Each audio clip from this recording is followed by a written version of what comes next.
তানজিদ তামিমের আক্রমণাত্মক শুরু কিন্তু বেশিক্ষণ ক্রিজে টিকতে পারেননি। ক্যাচে কাটা পড়েন তানজিদ তামিম।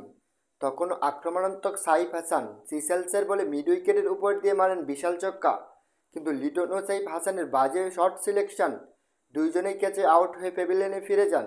চাপে পড়ে যায় বাংলাদেশ। সেই চাপ কেটে ওঠার আগে আউট শামীম হোসেন পাটোয়ারি। তবে তাওহিদ হৃদয় দেখে শুনে দলকে এগিয়ে নিতে থাকেন। তাওহিদ হৃদয়কে সঙ্গত দিয়ে ব্যর্থ নুরুল হাসান সোহান।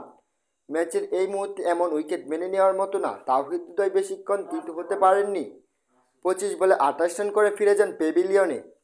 হৃদয়ের উইকেটের পর ঘুরে দাঁড়ায় বাংলাদেশ। তানজিম সাকিবের ব্যাটে জয়ের আশা দেখতে শুরু করে বাংলাদেশ। তানজিম সাকিব রোমারিও শেফার্ডের বলে টানা 3টি বাউন্ডারি মারেন। ওভারের দ্বিতীয় বলে দারুণ টাইমিংয়ে মিড অনের উপর দিয়ে বিশাল ছক্কা। পরের বলে ফাইন লেগ দিয়ে 4। ওভারের পঞ্চম বলে থার্ড ম্যান দিয়ে আবারও 4। অন্য প্রান্তে থাকা নাসুমও চড়াও হন।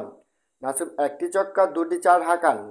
জ্যাসন হোল্ডারের বলে আউট হন সাকিব, কিন্তু রিশাদ হোসেন খেলাটা ফিনিশিং করতে পারলেন না। ছক্কা মারতে গিয়ে আউট রিশাদ। রিশাদ থাকলে বাংলাদেশ ম্যাচ জিতত। তবু শেষ পর্যন্ত লড়াই করেন তাসকিন ও মুস্তাফিজ। মাত্র 16 রানে ম্যাচ হারে বাংলাদেশ।